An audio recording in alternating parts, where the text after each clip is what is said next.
C'è la luna, mezzo mare, mamma mia, mi maradare.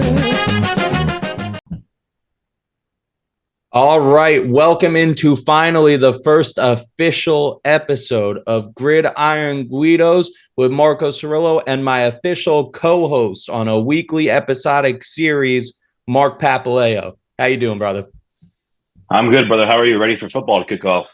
Dude, I can't wait. We're about 2 hours from kickoff now, so we're not going to talk Thursday's game just because by the time this is posted, it's going to be over. But the line did shift like 4 points with Kelsey out, which is crazy. Plus 3.5 Lions now, staying far, far away from that. But we're going to go through every single game and just give our thoughts. So starting with one of my favorite games of the weekend, the 49ers at the Steelers. 49ers getting 2.5 points on the road, minus 2.5. Your thoughts? 49ers minus 2.5 on the road. It's tough to take the Niners right away, start the season. Brock Purdy coming back week one. Um, it'll be tough after a UCL, injury like that. His first full season in the NFL. We'll see how it goes. I would take who are they playing? They're playing the Steelers. Steelers. Yeah, I would take the Steelers plus 2.5 there. I mean, for sure. Kenny Pickett's got a lot to prove in year two. That offense, is always going to be humming at a certain point. The defense always gets cooking for the Steelers. So I think that's an upset right there. I would even take Steelers money line if I Yeah, had we're to. getting plus 112 on that. And I think I'm in the same boat. Tomlin doesn't lose a lot week one. That team's going to come out with a lot to prove in a tough division. And Nick Bosa hasn't been there the whole offseason. Usually not too bad for an edge rusher. By the way, congrats to that, Cougine. I mean, getting Yeah, that bag. Oh, my God. Highest paid defensive player it's ever. a good But dollar. it's amazing. But I don't see them going on the road to a Mike Tomlin-led Pittsburgh team and really winning that game. I think it's a slow start for the Niners. I'm going to go with the Steelers as well. Moving on to the Panthers and the Falcons. Panthers plus 3.5 on the road. Oof, call it the shit bowl.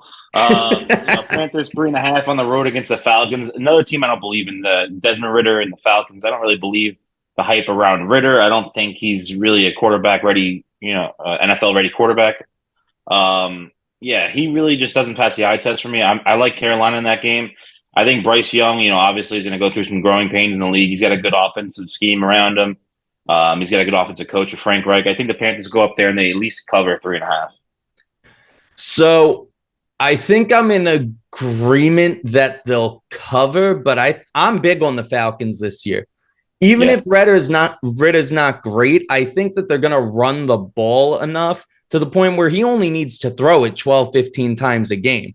With that O-line, Bijan, Algier, and really a lot of improvements on that defense, I actually think the Falcons take that division long term. This week, though, they're still getting things together.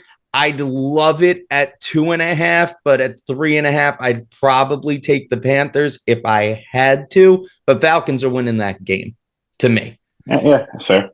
Next is the Texans on the road against the Ravens. CJ Stroud's first start, plus 10 for the Texans on the road against the Ravens.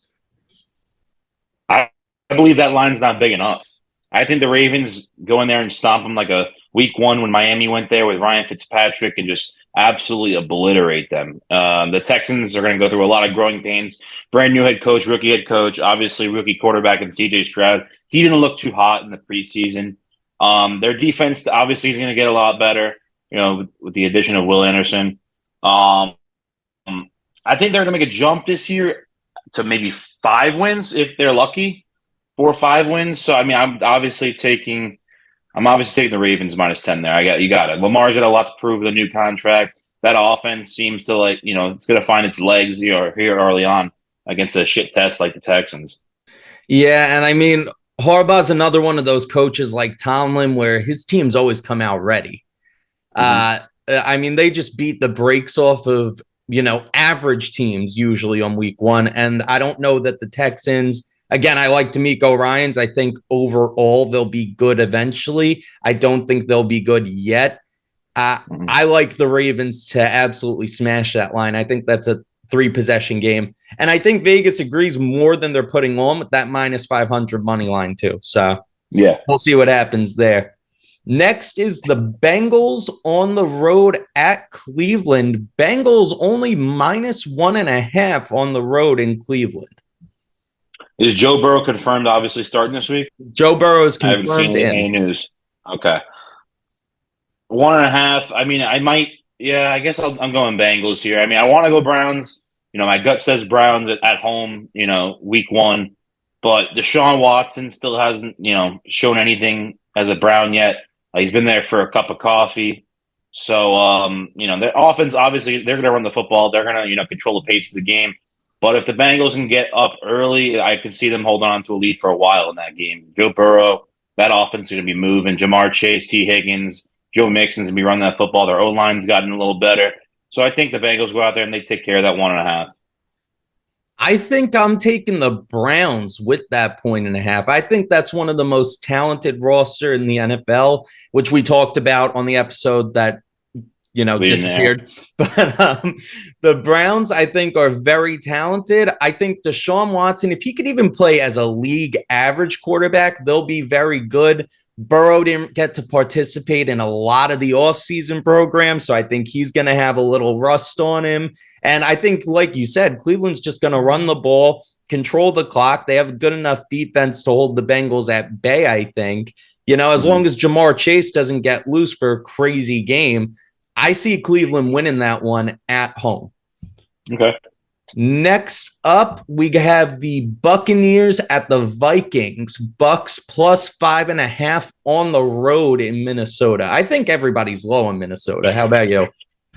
I think the people that think the Detroit Lions run that division now are pretty crazy. The Vikings have a very good coach, a very good quarterback, one of the best receiving corps in the NFL, young receiving corps as well.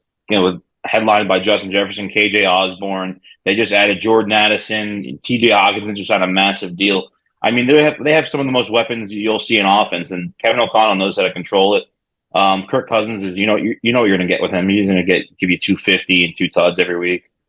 Nothing too special, nothing bad either. So I think the Vikings absolutely smash the Bucks. I think the Vikings go out there, prove a point. I think they at least win by. I think they win by 10. I might take an alternate line there to 7.5. Yeah, I mean, I definitely like the Vikings minus 5.5. I'm shocked that this over-under is only at 45.5. I think they're very low on Baker, which makes sense. But the weapons are still there. The Vikings defense was still god-awful last year. I mean, I think this one could be a shocking shootout of the weekend. I really do. The Vikings are winning this game, though.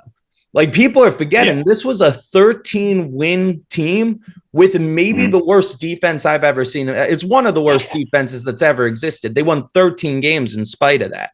So I still think the Vikings are a good team. I think that they'll vie for that division, and I do think they cover that 5.5. But I don't think the Bucks are going to be completely dormant either, mostly because I don't know that the Vikings defense is fixed yet. They made the right move getting rid of Donatel, but there's a lot of question marks there. Brian Flores, we'll see. He knows how to control a defense, so he gets the best out of his players that aren't star caliber defenders. So we'll see what happens. He'll scheme it up for sure. Next, oh my God, some of these are just brutal to look at. We got the Cardinals at the Commanders. Commanders only getting 7 points at home. Cardinals come in plus 7. I think I'd take the underdog there. I think I'd take Cardinals plus 7. Even though Joshua Dobbs is their starting quarterback week 1, I don't know if anyone has any eyes over there in Arizona. But why we're trading for Joshua Dobbs when we have a rookie quarterback like they're tanking back there? Start the rookie and see what happens. Maybe he's got something you haven't seen in game. So what's going to hurt you? You know what I mean? But Joshua Dobbs, I guess, does confirm you're going to lose a lot of games. But I still think plus 7 on the road, coming out. I think everyone doubting them a lot. I think they'll come out there and prove some stuff. I think they'll cover, but they'll still lose. I'd take the Commanders up to 10 on this one. I don't see because Ron Rivera is trying to save his job. I mean, they have to win games. The Cardinals actively want to lose football games.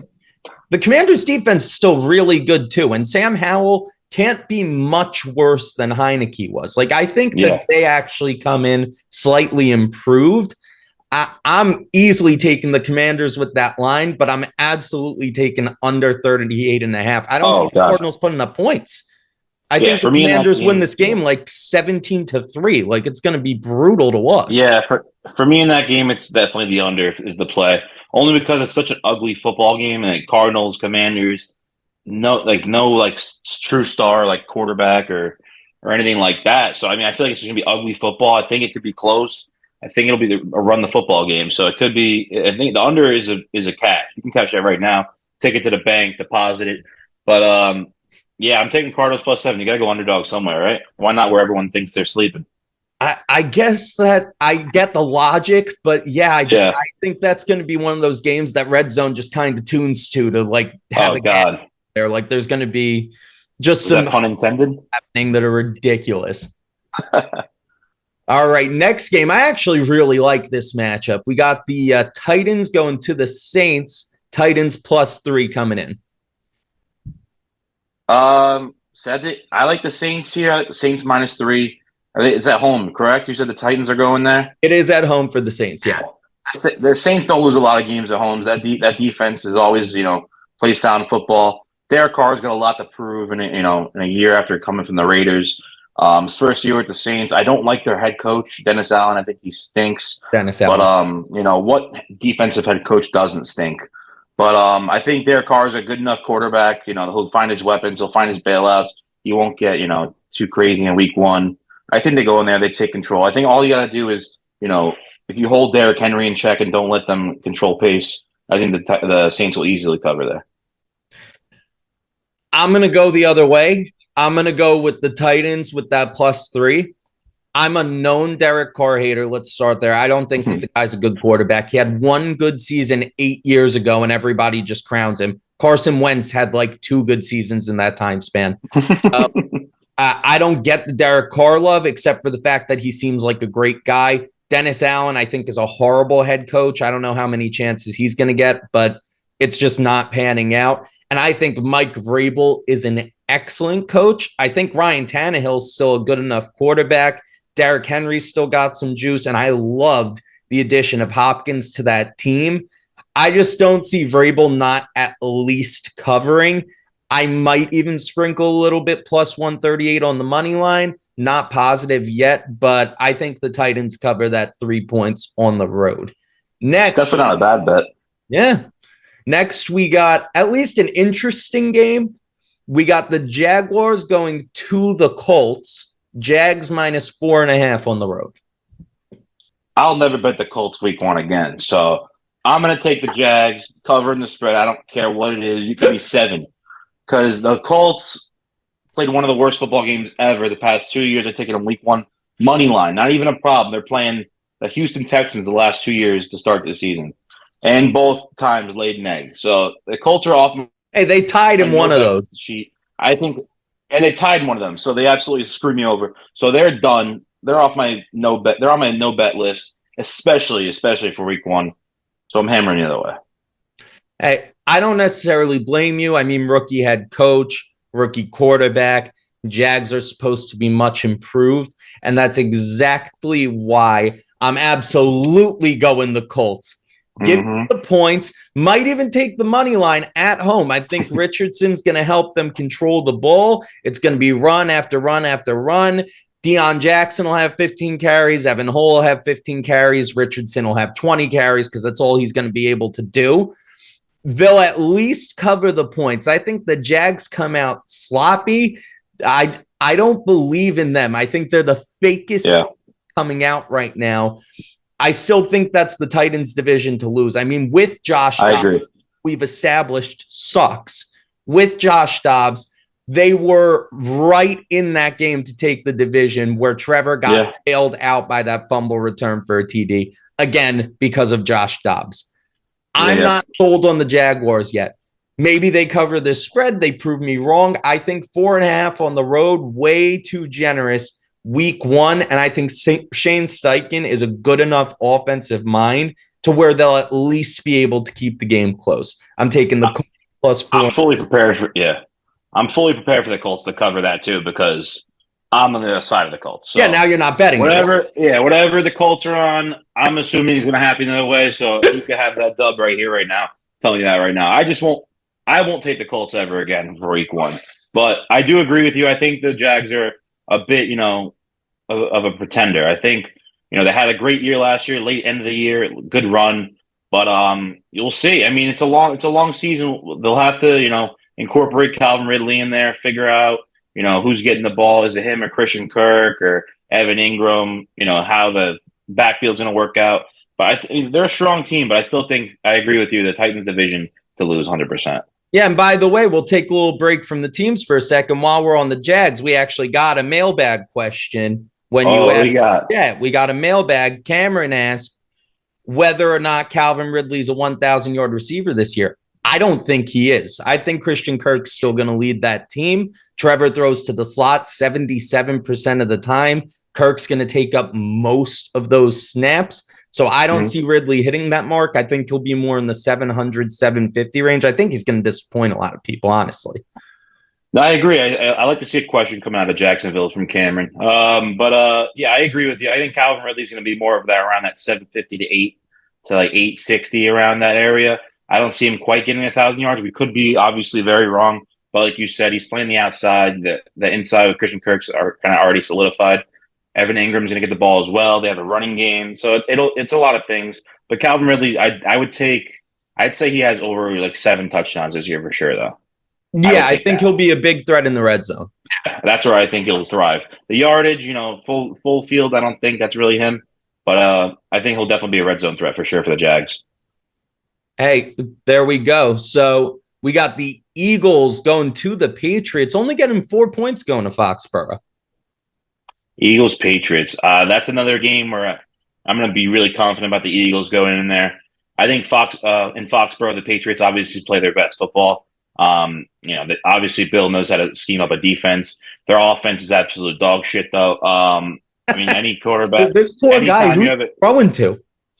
He's throwing to rejects, Dolphins rejects, Devontae Parker. He's throwing to reject from the Steelers, Juju Smith-Schuster, whose knees apparently about to explode. Yeah, whose knees about to explode, apparently. Mike Gesicki might be the best part of that offense on paper, in my eyes, to be honest with you. Just because he's able to get out there and be open, on a consistent basis. He can make a play after he catches the ball. But, they're going to run the football. That's what they do best out there in New England. Run the football and play defense. But I'm still taking the Eagles to go out there and just absolutely make a statement week one.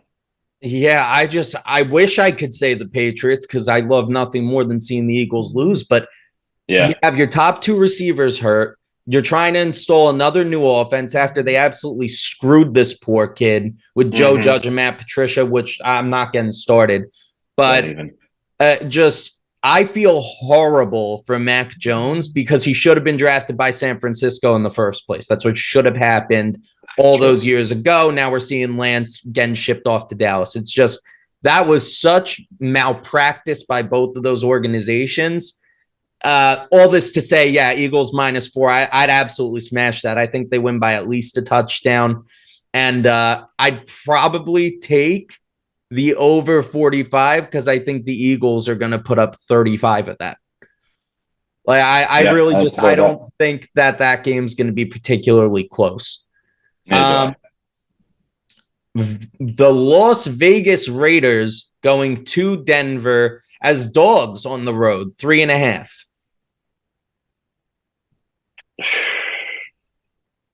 I don't even know. Is that a game? Do I have to choose that game, or can I stop kidding? We're gonna go. I guess they'll take Raiders. It's divisional matchup. Can't speak over here, stuttering prick. Divisional matchup. They're going to Bronco. To Bronco. Jesus, what's happening to Paps over here? Stuttering, muttering. They're going into Mile High. Obviously the altitude will be a problem, but we'll see if Sean Payton can get those boys humming early. Russell Wilson kind of has to get back into a groove. I see them in that first scripted drive will be a lot of short plays, a lot of run. So we'll see if Vegas, can make some stops there, make some adjustments there at halftime. I think Vegas can keep it close. Jimmy Garoppolo doesn't really lose you football games unless he steps out of the back of the end zone like last year. Yeah, I think I'm taking Raiders plus money, plus the 3.5. Yeah, I mean, this is an unpopular opinion unless you open up a stat sheet or any analytic that exists. But Jimmy Garoppolo is a better quarterback than Derek Carr. So I think they actually upgraded there. I think the defense got slightly better. Garoppolo played under McDaniels for years, so it's not like it's a huge adjustment to that offense. I think that the Raiders win this outright, but I'm definitely taking the 3.5. Can Russell Wilson still play football? Like, do we know that he can still play football? His head coach is telling him to stop campaigning. I mean, it just feels like a mess in Denver that isn't going to get better anytime soon. I'm taking the Raiders in that game, and I'll probably take the money line too at that 138. I mean, it feels too right. Moving on to the Rams and Seahawks, we got the Rams plus 4 on the road. It's another one.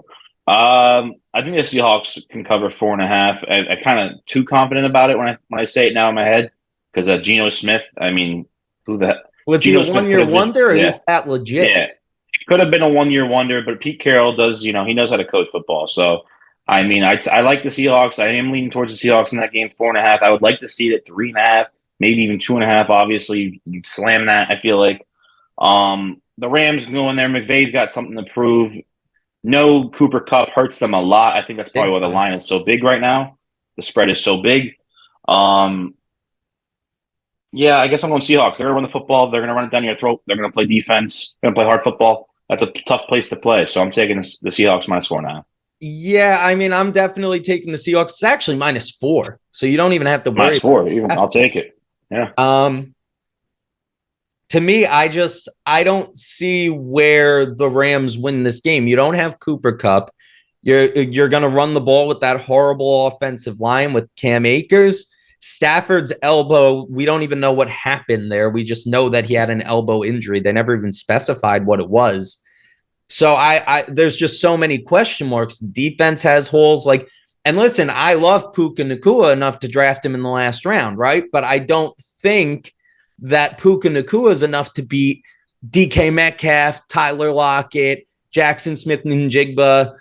I don't see them closing that gap. I think this line's a little too close. So I'm going to take that -4. We have the Packers at the Bears. Packers plus 1.5 in Soldier Field.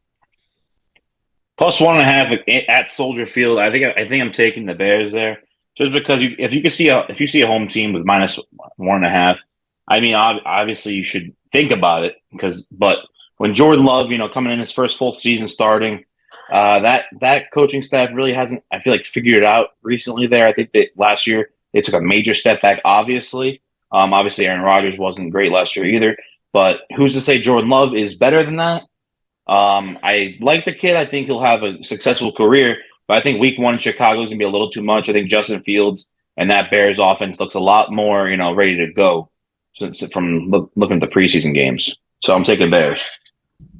So I'm 100% a Bears hater. I'm not in on them at all.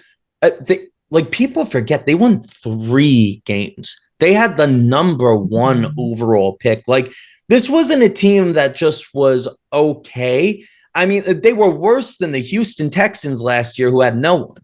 This is a bad football team that I don't think made enough moves to be a favorite week 1 against a Packers team, which, yes, is replacing an elite quarterback, but not a quarterback that played at an elite level last year. So do I think Jordan Love can be almost as good as Aaron Rodgers was last year? Yeah. Do I think the Packers are a better coach team than the Bears? Yeah. Do I think their defense is better? Much better. So for me, that plus 1.5, I'm hammering that all day. I just think that the Packers are going to go into Soldier Field and shock people, but I don't think it should be a shock. That's fair. Next game. is the Dolphins at the Chargers. We got +3 in LA. Not that that's much of a home field advantage, but it is a travel. +3 for the Dolphins on the road. I mean, if you're not hammering the Dolphins, I don't know what you're doing, mate.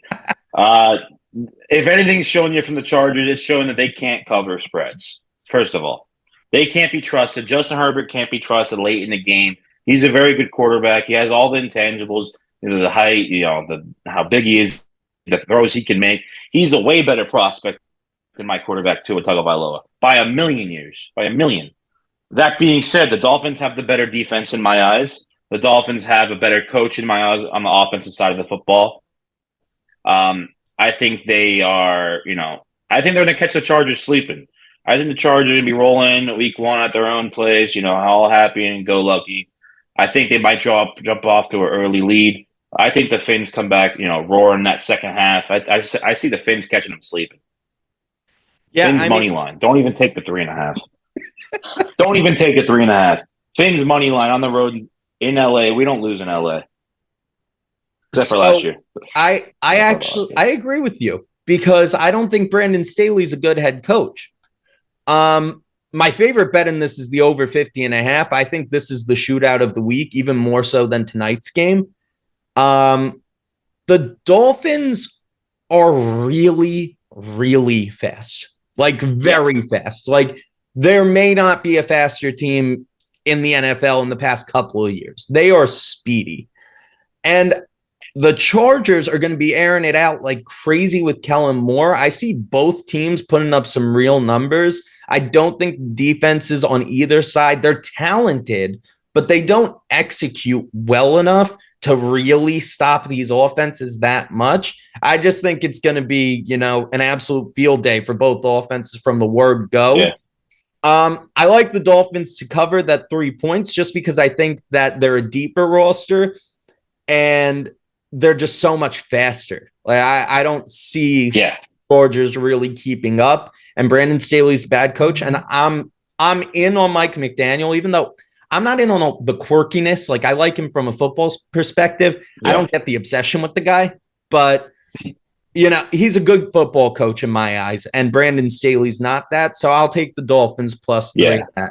I mean, there's not many defenses in today's NFL that's going to stop either one of those teams consistently. Right. So, to take the over in that game, it should be like a God-given, no matter how high it is. I mean, unless it's getting to like college football numbers, like 70. Other than that, you should be comfortable around like 50 points there. You should be, What is it? What's the over under there? 50.5. I mean, I'm happy. Nearly right on the money. Yeah. Take the over. Yeah.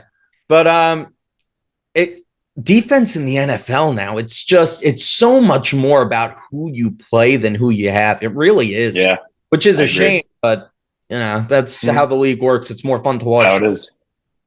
100%. All right, next game, the most important game of the week, the game that defines a season. We got the Dallas Cowboys coming to the Meadowlands, -3.5 on the road at the Giants. The Giants, man. The Giants are going to cover that spread. The Giants, I'm putting Giants money line as well, only because I am so sick and tired of hearing these analysts every goddamn day. Oh, yeah, I'm picking the Cowboys to win the Super Bowl, Cowboys to win the division. They're going to do this, they're going to do that. Off of what? What have they seen that tells them the Cowboys are ready to win a Super Bowl?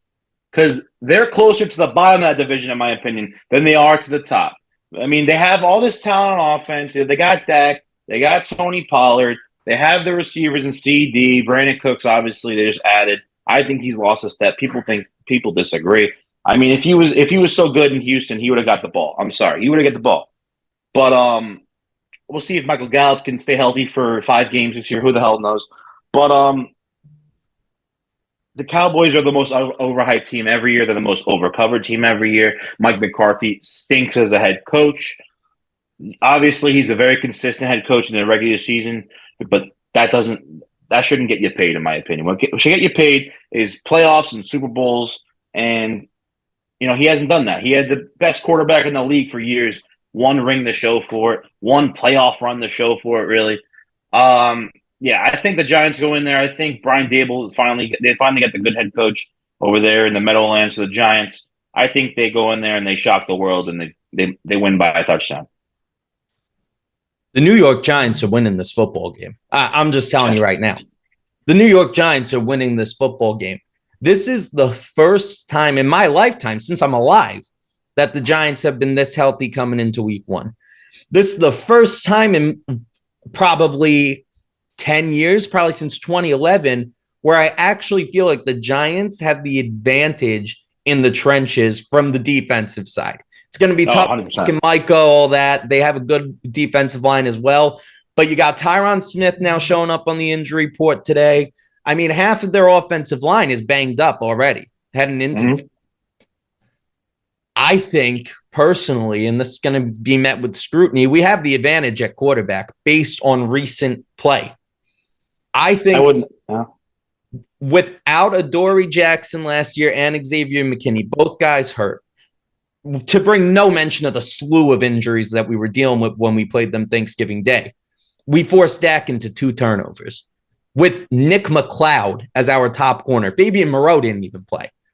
Now we've upgraded essentially everywhere. The offense should be more explosive. The defense should be much more capable of making plays. I mean, this is a team that played Dallas close every single time we met them last year. Granted, one of those games was with Cooper Rush, but that was early in the season.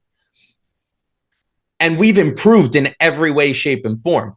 On paper, they've improved, but I'm not convinced that getting rid of Kellen Moore was a good idea. I think that was an egregious ego move by McCarthy. And I'm not convinced that their defense doesn't take a little step back just because that's what defense does in the NFL. It fluctuates. And we'll be talking about that with the next game as well. But defense never stays consistent unless you're an all-time great defense. You're the Legion of Boom. You know, you're the Ravens of the 2000s. Like even the 85 really didn't have a long run. They get a window. Is Dallas's defense going to maintain that level of play? I don't think so. I think Micah will be as good, but I don't think that they can maintain that. All this to say, the New York Giants are being flat out disrespected by the league, and this is the game that they put them on notice. I'm taking the Giants to win that game. Definitely that plus 3.5, but I think I'd even take money line on that. It's good. Yeah. I mean, the Cowboys got a lot better with Noah Igbenogany, dude. Don't be sleeping. They got a lot better with Noah Igbenogany. He knows how to That's play your guy. Corner position. I hope that guy never. I hope I never see that guy's face again. To be honest with you, but I mean, I agree with you. I think the Giants should go in there. You know, obviously it's a home game for them. They should just take advantage of what they got. You know, they have a good offense. They just had a good draft, I think, around that too. I would take even a little nugget. You know, when you want a little a player bet, I would take Jalen Hyatt anytime touchdown. Hey, I love that. I hope that happens. You're gonna get good odds on it too. It's good. It's good bang for your buck. There we go. And the last game of the week, we got the Bills at the Jets. Bills minus 2.5 only on the road. To the Jets. Yeah. I'm gonna go Bills here. I think the Jets are gonna have a tough start to the year. Obviously it's Monday Night Football. They're in their own place, but I think the Bills go in there and they make a statement that they're not gone yet. I think they will be gone midway towards the season. Midway of the season where they start getting hurt. Players start getting unhappy, like Stephon Diggs bitching and moaning about not getting enough targets when they're in the AFC Championship game. A lot. You know what I mean? It's just. There's a lot going on there, Buffalo. I think week 1 they start off good with a win over there against the Jets, but I think they do fall apart mid-season, so I'm taking the Bills there. I'm taking the Bills too. I mean, the Jets, there's no possible way to live up to this hype that they've built for themselves. There's no way to do it. And I think the Bills are getting largely counted out. That's still, to me, top to bottom, probably the best roster in football overall. Now, they can never put it together, but from a talent perspective, they really don't have any weaknesses. That's a real linebacker team. I mean, not really. They just lost their best linebacker. They lost their second best linebacker. Are we calling Matt Milano their best linebacker right now? I would absolutely call Milano their best linebacker. We don't have enough time to argue about that, but point, talented football team. Yeah. I'm easily taking that -2.5. I think that they're going to not beat the brakes off the Jets, but they are going to humble them. And then the Jets have another tough test the next week going to Dallas, which I can't wait to talk about that one when the time comes. But all right, so we're both Bills -2.5. Give me your bold prediction for the season. You get one bold prediction that everybody sees. I mean, let's just play it like this. Dolphins win the AFC East. AFC East crown is in Miami for the first time since 2009, I believe, with Chad Pennington, 2008. AFC East, Miami Dolphins. That count it right here. There it is. My bold prediction for the season is that the Steelers take the AFC North. That is that's a lot more bold than mine. It's a real, the Dolphins, with the talent that they have and the investments they've made, they should be competing for the division. Yeah, but all this, this Tua hate and all this, he's going to be hurt. It's just now they all want to hop on. ESPN's now saying, "Oh, I'm going to take Ryan Clark after talking crap about Tua." Oh yeah, Dolphins win the AFC East. My ass. No one's taking the Dolphins to win the AFC East. No, they're not. But I could in their head, they're not. I know they aren't. But for me, the Steelers, they have the coaching. They have the talent defensively to stay in every game. And if Pickett can take that step that it looked like he was taking the second half of last year and definitely showed in the preseason, it's not like they're finishing under 500 because they never do. So I think the Ravens could run into a rough patch. Odell's already banged up. Burrow's already banged up. We don't know if Deshaun Watson can return to Deshaun Watson. I think the Steelers might have the least question marks. They'll run the ball well with Najee and Warren. If Pickett can throw it, those completions over to Deontay, the big plays to Pickett, Freiermuth can just play pretty much at all levels as a tight end. Yeah. So I see the Steelers really challenging for that division this year. My bold prediction is they take it. I think Tomlin's ready to take a team back to the top there. I think the only question mark is just like my Miami take is the quarterback. Is Kenny Pickett going to be able to play at that level, and is Tua going to be healthy for a full season? Because if Tua is not healthy for a full season, or Kenny Pickett is not playing at an NFL caliber level, then they're both going to be middle of the pack teams in that division. But absolutely, that's what makes it. So it makes it beautiful, 100%. There we go. All right, man. It's been a pleasure doing episode number 1. Can't wait to do this every single week and keep things going. Awesome, brother. All right. You have a good one. Ciao. Ciao.